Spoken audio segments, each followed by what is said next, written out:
Hello, everybody, and welcome to another edition of Good Stuff. I'm Kevin Bille, and as always, we appreciate you joining us today. Hey, if you're watching on YouTube now, please hit that subscribe button.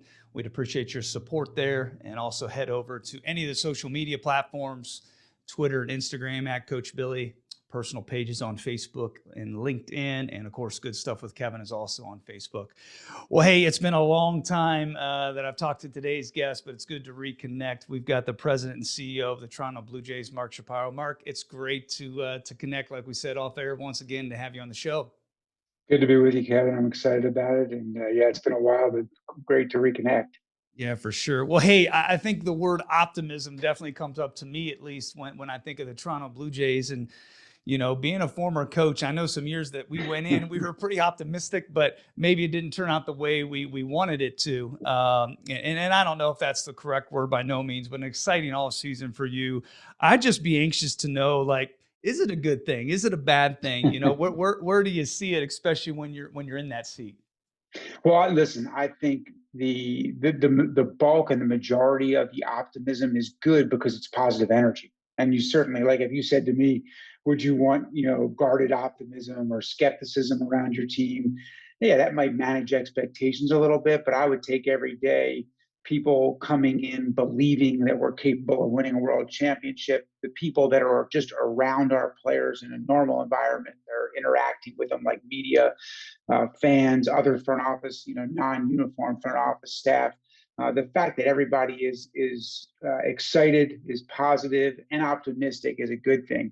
When it comes to me personally, I think there, as you know, as you alluded to, there's always a sense of what could go wrong. Our jobs, I think, are kind of professional warriors.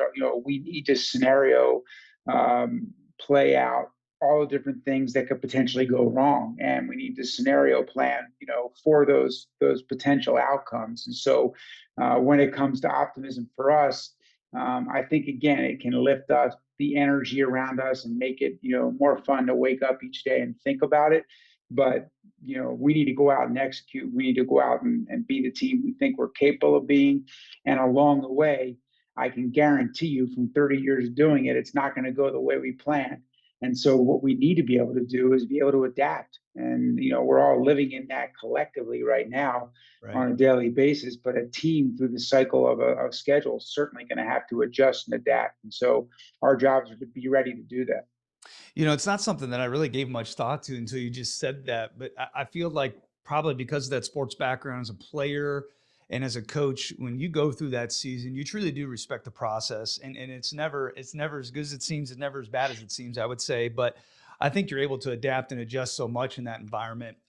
I think the one thing when we were in Cleveland together at that time, it always stuck out to me, and I was always trying to pick Bobby D's brain at morning hoops, just like, what is it? What is it that you guys do to create this environment? Because that was so obvious to me. And you're doing that now in Toronto. So, like, Mm-hmm. how do you create an environment, Mark, that players, coaches, trainers, everybody? Because when I talk to people in Cleveland from your time there, like the ticket takers were bought in, Yeah, and yeah. that is so impressive.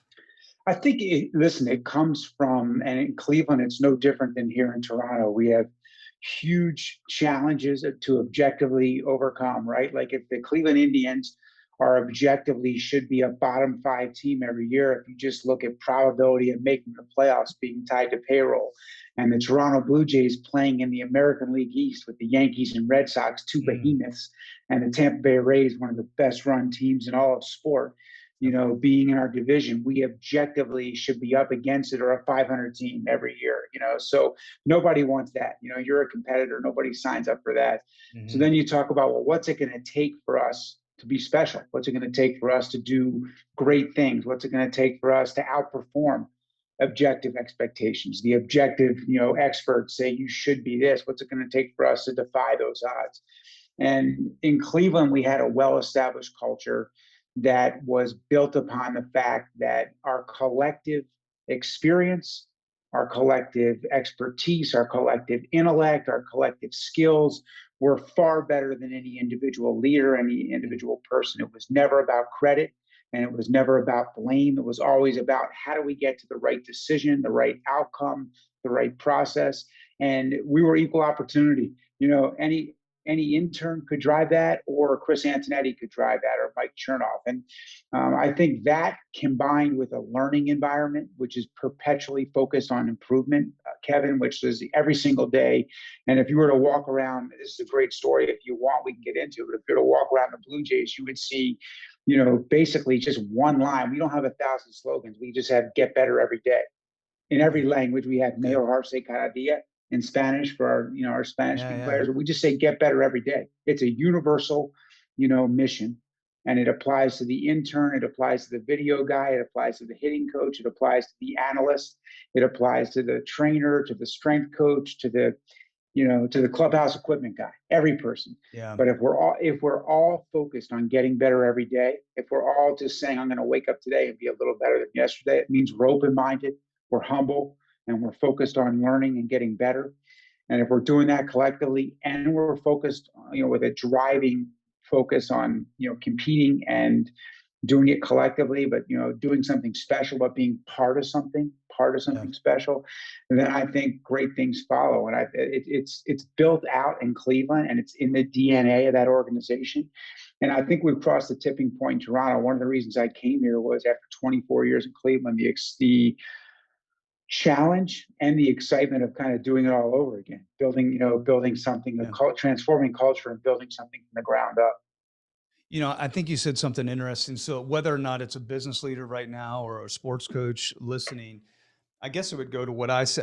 I think you've got simplicity there with that message. It's very clear to me, and I'm sure there's a great deal of intentionality. So as a result of that, you guys are able to row in the same direction. So I think that's awesome. I hope people pick up on that. You talked a little bit, Mark, about some of the similarities.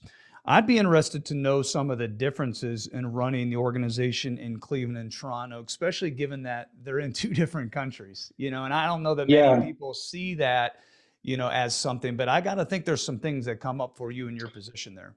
yeah. I mean, listen, the first thing that comes to mind when you say the differences are just from a personal level. I mean, I was hired as an entry level cubicle dweller with no title in Cleveland for, they call it like 25-25 guy, 25-year-old making $25,000. I mean, I didn't have a title. I was picking guys up at the airport and then doing Yeah. research for the first, for John Hart and Dan O'Dowd on the first set of multi-year contracts with, Carlos Baerga and Kenny Lofton and Albert Bell and Sandy Yeah. Alomar and all those greats. So,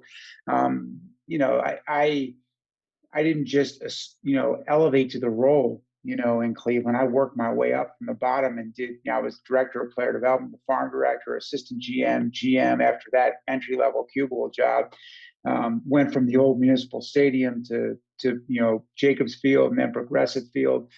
So I was born and raised in that organization. I had a respect for the people in it, and I had a chance to kind of interact with, grow with, and learn from people throughout that entire organization in every aspect of the baseball side, and then eventually assume a role where I oversaw the business side too, in order to keep learning and growing and make sure that Chris Antonetti had a path, to GM. In Toronto, I came right in as president and CEO.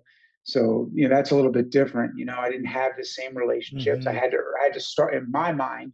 I had to start all over and earn that respect again, because Yeah, for sure. respect doesn't come with a title. It doesn't come with to be honest with you, it doesn't even come with a track record, Kevin, because if you're relying on what you've done in the past instead of the relationships you have, establishing trust and building something going forward, then in my mind, you're going to fall short, of being as successful as you should be. So that is what first, I know that's not where you were heading, but that's the first thing that comes to mind. No, yeah, yeah. The second is Cleveland is a small city, that is, Mhm. has the lake to the north, has Detroit, to the west, Pittsburgh to the east, and Cincinnati to the south. So, it's a very limited territory. In Toronto, our territory is a country. Yeah. It's thousands of miles across. You go to a Seattle Mariners game when we play the Seattle Mariners, and the entire stands are Toronto Blue Jay fans, even though that's almost 3,000 miles from Toronto. Interesting. They're British Columbia fans that are driving across the border and down to watch us play. So the only team in MLB that represents not just a city but a country, the pride that comes with that, that I think we all feel, but certainly, we try to ingrain in our players too. If you walk around our facilities, even here in Florida, it's something that's meaningful and special. It's something that it was part of the opportunity for me that I Yeah. thought about coming here. Yeah, that's interesting. You mentioned something that I never really well, first off, I wanna date myself, but it was Joey Bell to me when I used to go up to Akron Canton games to watch him. I know, Yeah, it's amazing. and And I'm always gonna call it the Thur- Jake. Thurman Munson Stadium. I watched Yeah. a few games there Well, as farm director. I Man, it got I was got a lot not of I not a got great. It made me nostalgic, but not a great place to watch a game. well, to me it was. The ma- I was 7, 8 years old, and I got a lot of yeah. Corey Snyder and Charles Nagy autographs. I'd be interested. You brought up one thing that I thought was really crucial. You wore a lot of hats, right? I mean, you wore a lot of hats at Cleveland, as you just mentioned. How much of that was a positive for you? Even looking back on it now to where you're at today, I got to think you're always remembering when you kept score, when you picked up that guy, or you were just another guy in that system. So that might affect your leadership style or how you include others more than you realize. I think, listen, I think that's part of it, the ability to identify, but you never do every job, right? You never really know what it feels like to have to go True. out and sell tickets. You don't really know what it feels like to have to, do the laundry of the, and Mhm. I would tell you this, like the guys doing the laundry are important because it's the same guys that interact with our players every single day. And you being a coach, recognize that every Yep. single person that touches a player has a chance to be a part of establishing a championship environment. So I don't think I could ever do every job. So I would say more the values behind understanding that having a title, that having been part of other things doesn't make you that special, and you got to wake Yeah. up every day recognizing that you are only as good as the collective organization around you, as the people that you work with, Right. that are identified with you. So I get back to that humility, that open-mindedness, that understanding that everything's temporary anyway. So if you wake up digging yourself too much one day, you're going to be knocked Mhm. down and humbled pretty quickly. That anything meaningful to be accomplished is going to be done with other people, and those relationships are what's important. And anything special, so the meaning comes from those relationships, and anything special is going to really be dependent upon, that, like I said at the very start, pulling those talent, pulling those, Yeah. different perspectives, different life experiences, different skills. And so my job is just to make sure we don't lose sight of that, that we Right. don't lose sight of that. Hey, we've got to recognize we want to beat the Yankees, Kevin. Yeah. That ain't Right. easy, brother. That ain't Yeah. easy. Like they've Yeah. got $250 million payroll, as my son reminded me yesterday. We're 100 million. We're 100 million less than that. So for us to do that, some special things have to happen, right? Some Yeah. special things have to happen. So, or he was talking about the Los Angeles Dodgers. For us to do that, some special things have to happen. So those special things, in my mind, are people doing not just good work, but people doing exceptional work, people Yeah, for doing sure. great work. And what gets people out of bed thinking they need to be great? It's Mm. again, it gets back to they need to feel part of something, right? It's not Mhm. it's not money, and it's not title, and it's not fame or any of those things that people may think as they aspire. But I promise you, what makes people want to do great work, want to do exceptional work, is feeling like the work they're doing is important, valued, Yep. and essential to the success of the organization. Yeah, that's great. I love that. How important along with that are the little things in your organization when you go about that, whether it's the food you're feeding the players to the type of facilities that you have. I mean, that's got to Yeah, play a role then, correct? I mean, is that something else where you're trying to make I, not necessarily gain an I advantage, but it's important to you? yeah, I mean, I think that is the key, right? Because here's the deal: there's huge things we cannot control. Mhm. In my case, we cannot control that the Canadian dollar is, worth 30% less than the US dollars, and we take in the majority of our revenue in Canadian, and the majority of our expenses are US. So that's a significant challenge. That's a huge challenge. We can't control that, baseball doesn't share revenue the same way the NFL does. It doesn't have a salary cap in the way the NBA does. So I could get here, I could work myself into, a real negative defeatist spot thinking about the objective challenges we have. And instead, I would say, just like dealing with COVID right now, we challenge ourselves organizationally to wake up and focus on what we can control, focus on controlling the controllable. And what you're talking about, all those little things are the controllable. So for an individual athlete, he cannot control the umpire. He can't control the field, the playing surface. If the ball hits a rock in the field and takes a bad hop, he can't control whether his kids are sick and he was up all night and didn't sleep. He probably can't even control whether genetically he's got, back issues or neck issues or anything like that. But here's what he can control. He can control how long he sleeps and the quality of his sleep. He can tell how he hydrates. He can control, the kind of food he fuels himself with. More importantly than anything else, and you'll appreciate this, he can control how he treats the person in the locker next to him, how he treats the parking lot attendant when he gets out of his car, how he treats the custodian when he walks down the hallway. All those things. There are 1,000 things when he takes batting practice. Is he just doing it, or is he doing it Right. with intent? Is he conscious and doing it with intent? When he's lifting or he's in the training room, is he going through his prehab in a way that's going to keep him on the field and healthy? So there are 1,000 little things a player can control. And as a front office executive, it's obsessing about all those things. It's thinking Yeah. about every little thing we can do. And I get back, I'm giving you 1,000 little things, but it gets back to the simplest thing. I wake up every day thinking I want the Blue Jays to be the best place to play in Major League Baseball and the best place to work, as far as an organization. I think if I'm just thinking about those two things and that's it, it's going to be things are going to go pretty well because you're going to have a group of people that love what they're doing, where they're working, that are really good at what they do, driven to win championships, but driven to do something special together. Yeah, that's listen, you're 100% aligned with my coaching philosophy when I was, but even more my life philosophy. I'm so about the present and just winning the day, and I control that. But I would ask you, where does the balance lie, or do you struggle with this at all?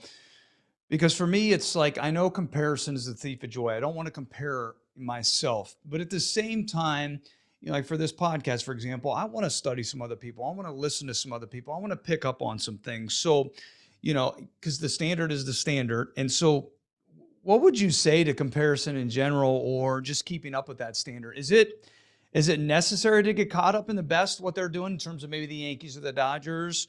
Or would you just prefer to be 100% focused on what you control and kind of stay in that lane, if you will, while you're trying to put together a championship product? Does that make sense Yeah, what I'm saying? yeah, it completely makes sense. I mean, I guess I would say you need to internally frame your standards and expectations. So internally frame your vision. Like your vision better Mhm. be your vision.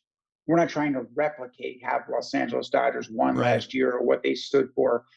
But when it comes to thinking about different ways to do things, different pieces of that, the ways to teach hitting, ways to think about recovery, ways to think about culture. I'm going to Yeah. listen to maybe the New Zealand All Blacks and think Yeah. about culture. But here's what I would say to you, and this is, I think, the short answer to your question is you better go into all those things with a learner's and beginner's mindset of that I don't have it figured out, but I'm going to think about how that really fits to me. If you try to Hmm. cookie cutter, it's like picking up a self-help book and reading, this is how a great leader leads and saying, oh, I'm going to lead like that. Well, I'll tell you Right. what, if you try to lead like someone else leads, I'm not trying, I may say Kevin Bille's got some great philosophies on leadership and coaching that I want to apply to my life, but I need to first be aware of who I am.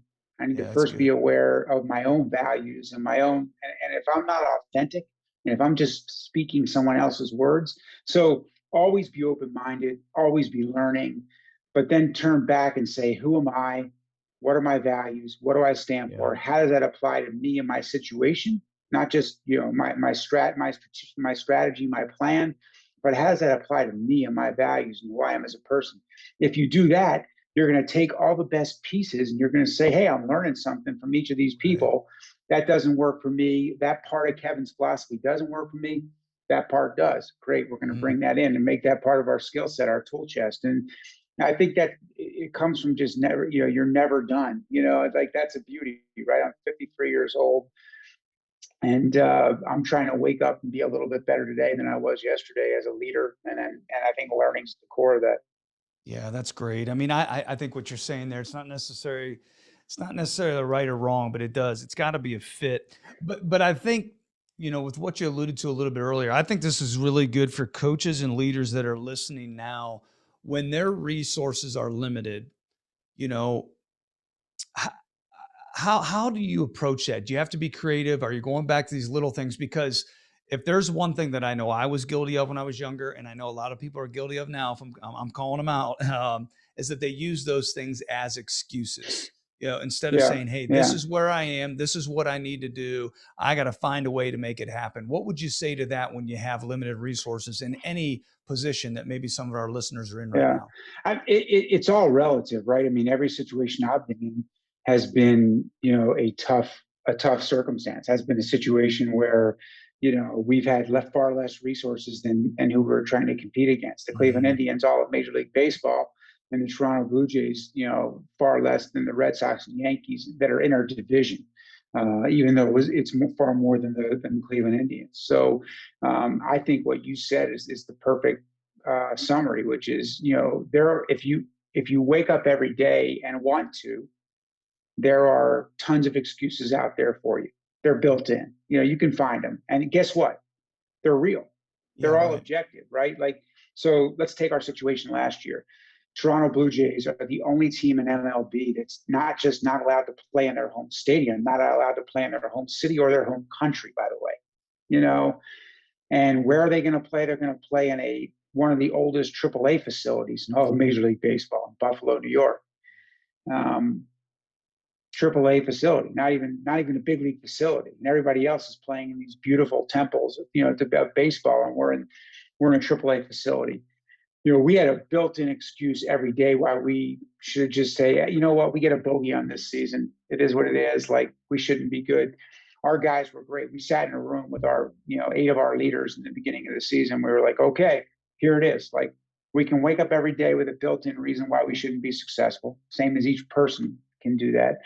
Or we can wake up every day saying, okay, this is like part of what's going to make us special. And really, what that club came to be to really built as a brick of our foundation was that resilience, was that determination that we're not going to let this be an excuse for us. Not only that, when the Yankees come in and whine about the lighting not being very good, we're going to like that. We're That's going to right. say, hell, heck yeah, That's it's not too right. good, that lighting. Guess what? We're playing here every day, and we're fine. We had the best home record in Major League Baseball Yep. last year. So Yeah. I think that, like, it's your mindset, right? Like, it's your mindset. And I Yeah, I am agree. the best performers I've been around, whether they're front office executive, coaches, or players, have had that mindset of that. And I love to just call it toughness. In today's world, we call it grit, perseverance, determination. But in my mind, it's the way I think about toughness is just a simple barometer of, do you turn in setbacks, adversity, and challenges into opportunities to grow, develop, and learn?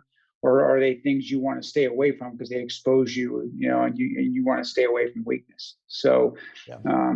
great performers embrace them. Great performers, the scars on their back are the foundation for their success.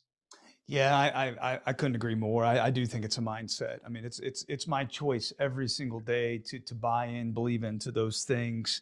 And I am my three boys, if they've heard it once, they've heard it a million times. It's that resiliency might be my favorite word in the vocabulary, or persistency.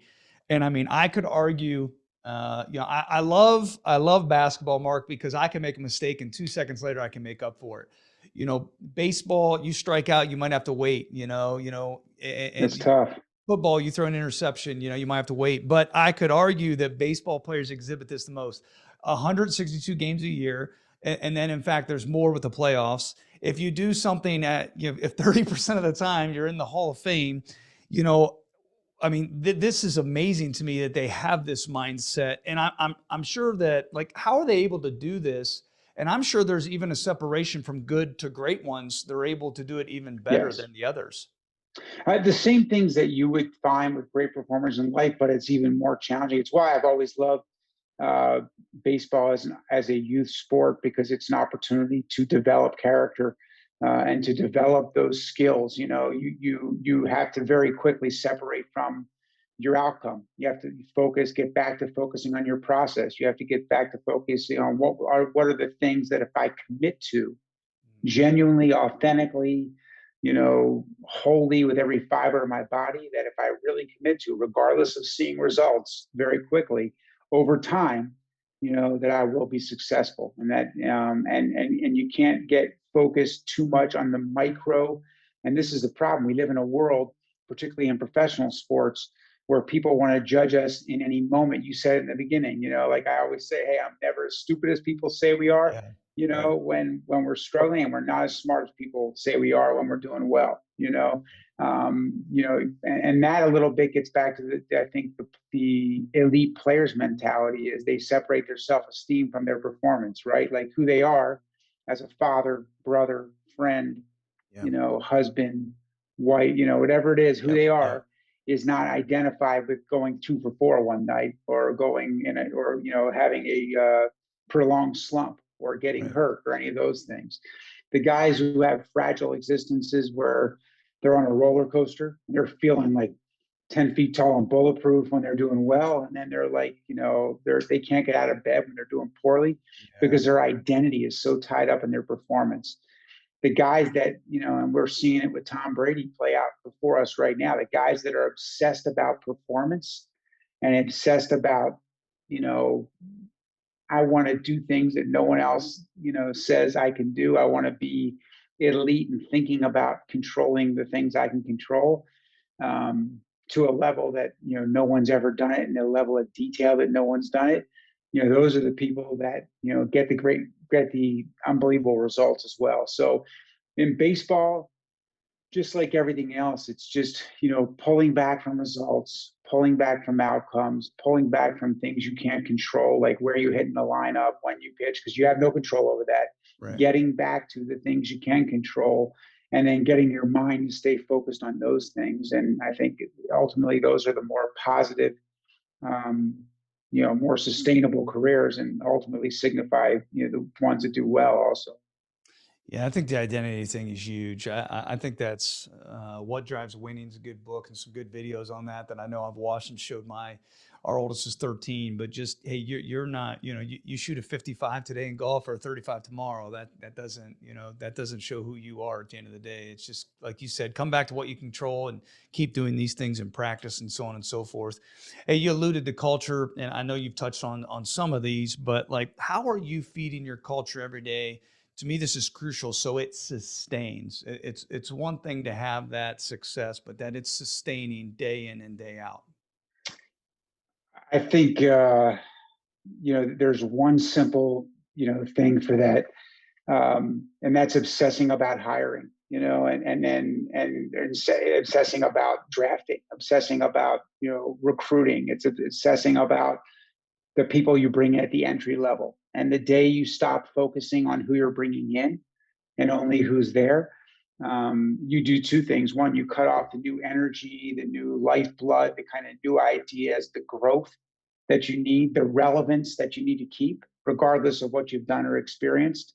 And I think you lose some of the vitality of those same values that you've built, your greatness upon. So we, as everything, as leaders of business, as leaders in sport, as coaches, I think especially at the professional level, we tend to sometimes forget about the most important level being the entry level. The Mm. most important level, we say, well, we got to pay attention to and nurture, the stars. We got to nurture the people already there. But I'll tell you what, it's funny. The more you focus on bringing in the right people, not just the right talent, but bringing in the right people that align with what you're trying to do. So very clearly articulating your values, and then making sure the right people come into that environment.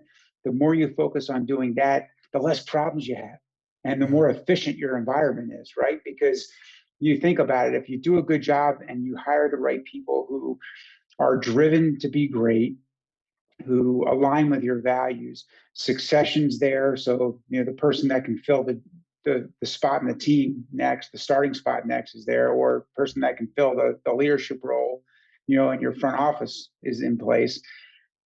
They're everyone above them is being pushed to continue to kind of grow and learn and get better as well, right? Because you've got someone behind you who's challenging you, and you're embracing that challenge to Yeah. think differently, to think new and think in a new way.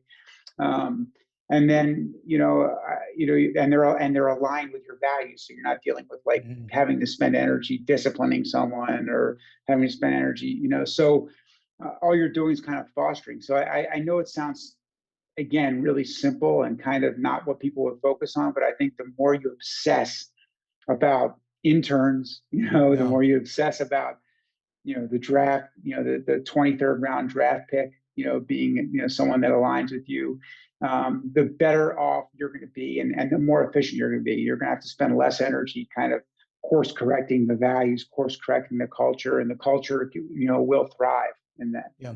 Yeah, no, that's great.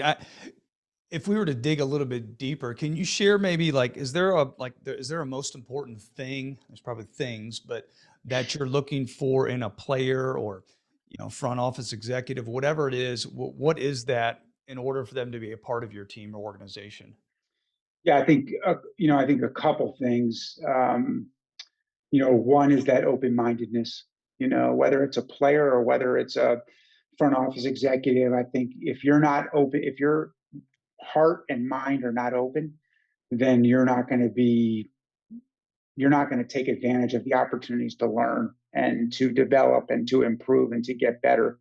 And none of us are so talented that we can't benefit from getting better and improving. Amen. So I think that open mindedness would be one thing, and I think the second thing is, again, I'm only going to be redundant. That's kind of who I am. I don't have 80 different themes to give you. I've got some really core ones that I believe strongly in and kind of keep coming back to. And the other one is that resilience, that grit, Yeah. that character piece, because I think that allows someone to take their failures and their setbacks and their challenges and to turn them into a positive and something that Yeah. they learn from and get better from. So the mindset, that gritty, tough mindset, as well as kind of the open mindedness, the humility, the open mindedness, and the learning focus, would be two things for me if I had to say, hey, pare it down to like absolute Yeah. crucial things.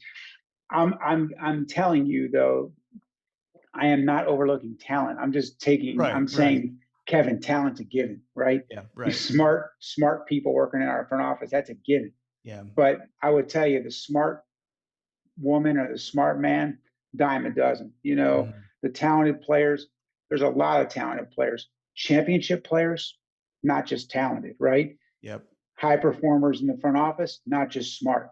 Mhm. So Mhm. I think those are the people that also have that open mindedness, that humility, that learning focus, and that growth mindset as well.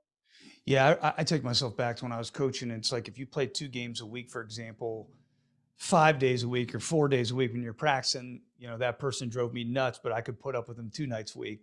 To me, I couldn't do that. Yeah. I was more about the 4 or 5 days over the other two, and I know that's just something you had to evaluate and think about. And speaking of evaluation, I would like to think this is a big part of what you do, just as much as you're bringing them on board. There's something there that you're doing, whether it's from the players to the coaches to the front office.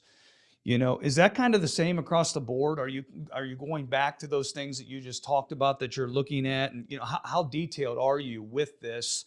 And what would you say to people in the organization and teams that maybe aren't doing it, aren't as consistent, and kind of how you guys do things, Mark? Well, again, you tell me if I'm interpreting your question right. When I think about that question, I think you're noting one of the biggest challenges is that we've got different kind of uh, different driving skills in an organization, and not only are they doing different things with different backgrounds and different training, they're Mhm. doing it at different geographic locations, right? So you've got Right. the basic premise of the baseball operation, not the business side, but the baseball side is identify talent, acquire talent, develop talent, and then build a major league team. Those are the Yeah. four kind of functions that we've got, along with all the people that kind of are maximizing performance. So identification is scouting, and but something has to link those, right? Yeah. Like what is going to link the players you identify and scout to the players you ultimately pick, front office executives or analysts or decision science staff to help you pick players, to the player, to how you develop players, right? We've got a player development organization, 6, 7 teams with strength and conditioning and physios and nutritionists and trainers and hitting coaches and pitching coaches and all those different, and sports scientists and all those different people all thinking about performance, right? So you're developing them, and then you're building a team. You're making decisions on which of the 26 guys actually get to occupy the spot of those 180 that are coming up. And I would say, what links those different people, what enables us to try to be better than other people, is that there has to be the values, and that's where it gets back to, people say, you guys talk about culture too much. That's just a touchy feely thing. Culture is not something that's Mhm. tangible. Yeah, well, maybe you can't measure that.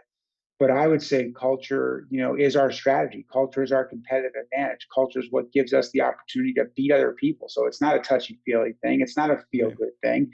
In the Toronto Blue Jay world, our culture is what links us. Our culture is what makes us feel like we belong to something. Our Right. culture is what Right. makes us part of something bigger than ourselves. Our culture is what, drives us to be great. And our culture is what connects, identification to acquisition to development to our major league team. Yeah, that makes total sense. I'd be curious to know at this point, Mark, in your life, and I'd want to know, when you're 43, 33, 23, would have you answered this differently? Because I know I would have. But how do you define success as of today? I mean, I think about that a lot. And I don't want to shy away from the fact that I aspire to win world championships, but I've always challenged myself. And you and I, before the podcast start, we had to talk about your 3 sons, and we talked about my son and my daughter a little bit. And I would say, you know, the most important thing for me at the end of the day is to is to be sure that I don't have big regrets in the most important relationships in my life. And that is consistent for me professionally and personally. So it starts with my kids 100%, because that's the one role that, I've made decisions in my career on, and I know you have as well. It's not that I'm going to be a perfect dad. I am far from that, but Right. I don't want to have big regrets in that area. When I have choices, I don't want to have big regrets. But I would say it's the same thing as a leader, that I wasn't as conscious of it at 33 when I was leading, I was soon to be the GM of the Indians, but I'm very aware of it now, that the most meaningful things to me in my career are the relationships, that I've had, are, Johnny Goral, who's still in the Indians organization and has over 55 years, 60 years on the field, and has done every job there is to do, and taught me more than any person should have, with no motive or no agenda, just out of the generosity, of his heart. And or Chris Antonetti, who was my assistant for 7 years, and to see him win Executive of the Year, and then to tell him, and I have told him many times, hey, I think back, I learned more from him than he learned from me, and he That's was my awesome. assistant.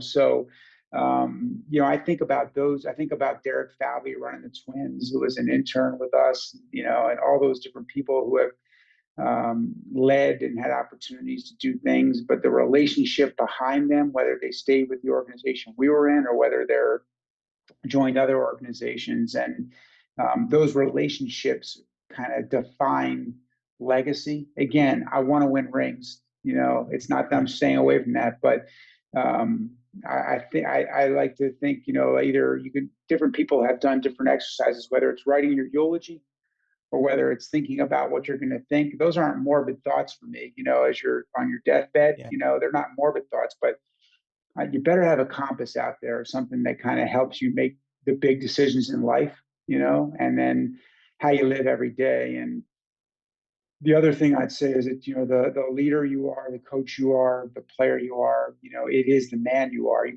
don't get the right to separate those two things. So if you're focused on the public persona, and I've met too many leaders and too many coaches that have been disappointments to me when I've met them personally, because they spend a lot of energy nurturing the public image, but not much energy worrying about the private side of who they are, and so you better take care of your house first, or we tell our players, you better take care of your locker first, and Yeah, after you do that, then you can start to do the other things. that's good. I always say something almost daily to myself in the morning, just don't be a public success, but a private failure. You don't Yeah. want that in Well, your that's life. perfect. That's 100% what I was just referring Yep. to, and that's Yeah. exactly what I mean. Hey, I'd just be curious too here as we wrap up before we get into three pointers. What are some ways I'm terrible at this? What are some ways that you slow it down or shut it off? You're nonstop. You got so much going on. What's some if nobody gets this advice, at least I'll take it. I'll tell you that much. Yeah, I mean, it would be a source of mockery, or at least a source of laughter for anybody that's worked with me. I am such a creature of routine, and habit. And I think maybe I was unaware, when I was young, how much that was a part of me being successful. So, and that is to me discipline, right? Like, there's a former Navy SEAL that's very active in social media, Jocko Willink. I don't know him at all, but he has a discipline equals freedom. Is his kind of his mantra. And I love that, man. I think discipline equals freedom. Like whether it's time, money or anything else. If you're disciplined with, the way you live your life. So that may not sound like an exciting, sexy thing for me to tell someone. But hey, man, like you're going to find I wake up, within a half hour window almost every single day, between like 5:45 and 6:15. When I was younger, by the way, that was like 4:45 and 5:15. Now I've gotten later, but I do the same thing. I wake up, I have a couple cups of coffee and I knock out my email to clear my head. I meditate for 10 minutes and then I work out every single day, every single day. It's not like, if I feel like maybe it's every single day, no matter where I am, I do something. And then I feel like I can start my day, because I've had that time to myself and I've had that time to kind of do it, put me in a position to be successful. And I've shown that I feel like I've accomplished something before anybody else has. And Yep. then it Yeah, gets for back sure. to, maybe the way I handle my emails, the way I handle phone calls, but most importantly, I just say the way I treat people. Like I want to look. I've learned a long time ago. I never finish. If you're in any job where you have a lot to do, you never finish. Yeah. So I try to pick the right things each day to do. But I really do believe, like, like how do I slow it down? A disciplined approach, how Mhm. and habit driven approach helps to do that. I think. Yeah, it's good. Finally, we like to, once again, before three pointers, we like to discuss ways on here that people grow. Always love mentioning favorite books, but even more importantly, why are you a big reader, Mark? So it's interesting. I would love to say that, I am a big reader. As my life has gotten busier and busier, it's probably less books and more articles. Mm, As much as we, as a generation, kind of like to use social media as a whipping post for all of our problems. I have found Twitter in particular, if you build your feed with a critical eye and one that, where you don't get caught up with pop, but you build it in line with your values and you follow people who are kind of putting out positive things. It's an unbelievable, that's a rabbit hole that when I have time, Kevin, I can go down, yeah, right. lose 4 hours, but there are 4 hours of learning. It's four Yeah. hours of Adam Grant. It's 4 hours of Angela Duckworth. It's four Yep. hours of, Jocko Willink. It's 4 hours of Farnham Street. It's 4 hours Yeah. of Simon Sinek. It's 4 hours. It's like I can just Brene Brown. Like I can just go right down that rabbit hole, and I can read, so many great things, and I can learn so much. And then the people that Brene Brown interviews can end up Right. turning me on to something else. So it's like it's an endless, it's a little overwhelming because it's endless, but I do think, for me, that has been a great opportunity to stay current, to ensure that I read a few things every day that I learn from. Yep. Yeah, for sure. Well, hey, someday we're going to get you to get on that Good Stuff channel, watch all those interviews too. That's great. Hey, 3 pointers here to finish. So Okay. they're rapid fire, but if you need to go a little bit longer, you can. All We'll right. I'll stall. test out your jump shot here. Number one, if people could learn one thing from this talk, Mark, and you just want them to take away and really hold on to, what would it be? Always be a learner. Wake up every day with, humble, open, and learning mind. And if you're learning, and you're curious, then you're going to perpetually improve, and you're going to move closer to your potential each day. Good, good. Number two, if Mark could come over here today and been Kevin and asked Mark a question, what question would have you asked Mark that I did not ask today? Oh man, I got to stall on that one. Uh, Maybe who was the most impressive player you've ever been around, and why? That's something like that would You probably care to be elaborate? standout. Could you elaborate on that one? I'd be interested to You mean know. answer? Could I answer Yeah, yeah. There it? you go. Yeah, it's hard to focus on one thing. I think there are players that stand out for different things, but Jim Tomey is one guy who, when I think back, like, um,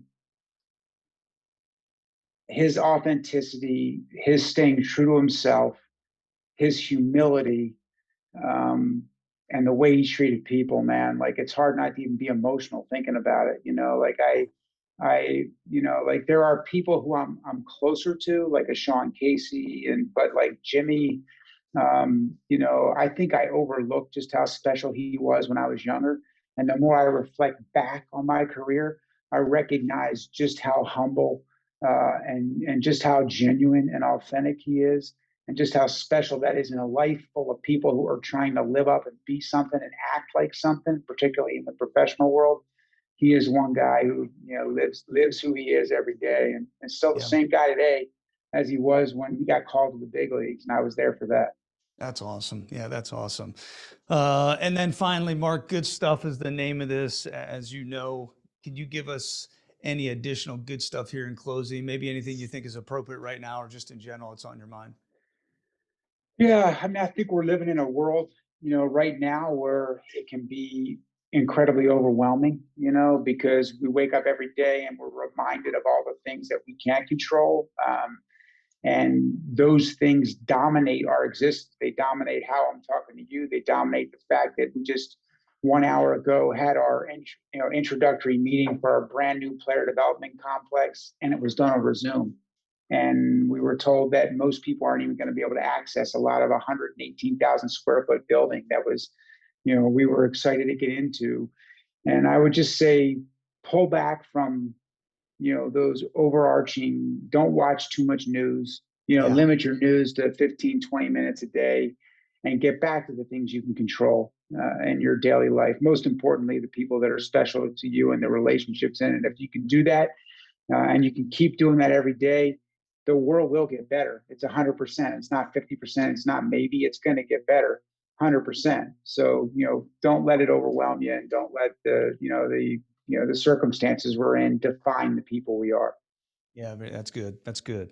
There you go. 3 for 3. Hey, in closing here, you mentioned Twitter. Where can you give your Twitter handle just out there for people Yeah, to just follow just along? like, no surprise, just at Mark Shapiro. I don't put a ton out there. I don't tweet a whole bunch, but hopefully from the people I follow, you can get Yeah, some good places to go. There's some great resources in there. There's some fun stuff too, but yeah, it's mostly people that I look forward to learning from and do.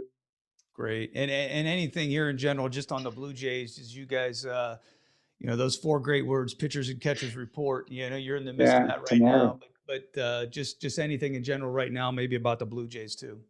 No, listen, we're going to be a fun team to watch. Not as much just because of the talent we've got, but because of the people we've got. Bo Bichette, Kevin Biggio, Vladdy Guerrero Jr., Nate Pearson. We've got some tremendous human beings that are young men that are learning how to be leaders and learning what a championship. But the greatest thing about them is how much they believe in themselves and each other, which is more than any other expert or any other objective analyst out there, believes in the Blue Jays. And I think if you combine that with a ton of talent, which we have, and which we're going to continue to add to, like we did this winter with George Springer and Marcus Semien, among others. that it's going to be a fun generation of baseball to watch. So if you're a baseball fan and you want a team to root for that doesn't just have talent but stands for the right things, we're going to be a good team to watch. Well, I love it. And it's selfishly, I've never been to Toronto, Mark. So my wife would love to go up there. I'll have to visit sometime and Well, we'll catch a get Blue that Jays game. border. We'll open that border up and get you up there. It's an incredible city. It's a short Yeah. drive, from Ohio, but it's an incredible city. It's definitely worth coming up and seeing. Yeah, I've heard nothing but good things. Well, hey, Mark, this was awesome. Thanks so much. I've always, I've always been impressed with just how down to earth you are and your ability to build organizations. Your leadership is top notch. I appreciate you allowing us to kind of lift up the hood today a little bit and take a look and see what it's all about. So best of luck this year. Thanks again, once again, for being here. Stay healthy and win some games.